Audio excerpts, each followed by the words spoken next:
This is Murshidabad, an ancient city.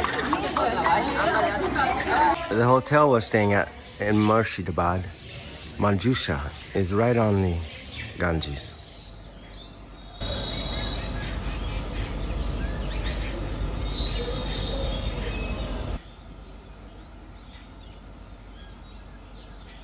This is pretty typical of the structure you'll find here in Murshidabad. Look at this old wood.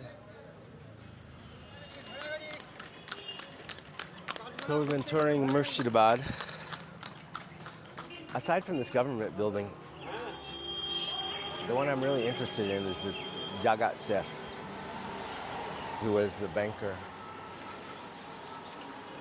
Who really, when you look into the fight that happened at Plassey, it was the bankers who were choosing sides and switching sides, trying to figure out who was going to win. Follow the money. Murshidabad was known as the selected or desirable city. It was a financial center for the rulership under Murshid Khan, established in the early 1700s. The mangoes are flowering, and they have a wonderful smell. It's similar to mangoes, actually. The mosque of Murshid, who is the founder of Murshidabad. The tank and the mosque. It's quite a huge structure. Murshid Khan arrived from Iran or from Dhaka or Chittagong in modern-day Bangladesh. One of his titles was Seeker of Challenges, yet his only remains other than architecture are a few directives written in Persian. His rulership was aligned with the Bengal Moors, who controlled the seas and trading, and the Jagat Seth, who controlled the wealth of Bengal. Murshid abhorred the killing of wildlife and refrained from alcohol or drugs. Leading a religious life, he established a rulership of law that portrays him as being charitable to the poor. He died in 1733 and his son took over the rulership. The reign remained intact until the confrontation with the East India Company in Calcutta and Plassey during 1756 to 57. We are now in the house of Jagat Seth.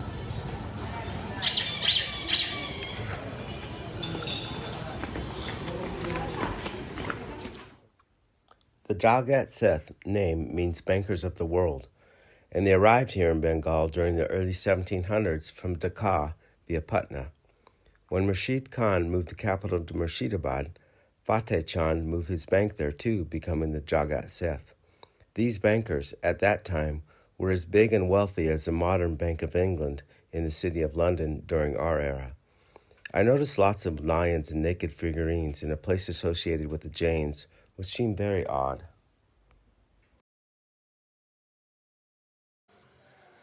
These buildings are continually over the centuries renovated.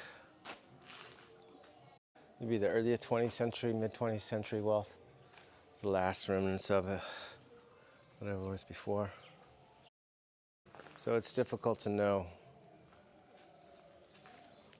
who are the original people here.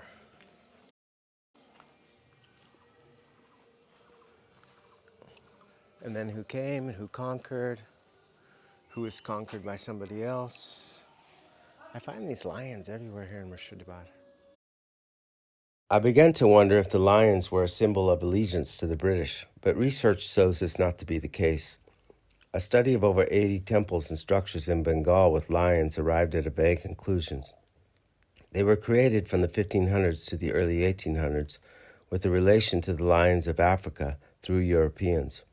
As we will see while touring Gaur in Malda, this refers to the European Moors prevalent in that era within Bengal. Oh, look at that old pond here, the Kund.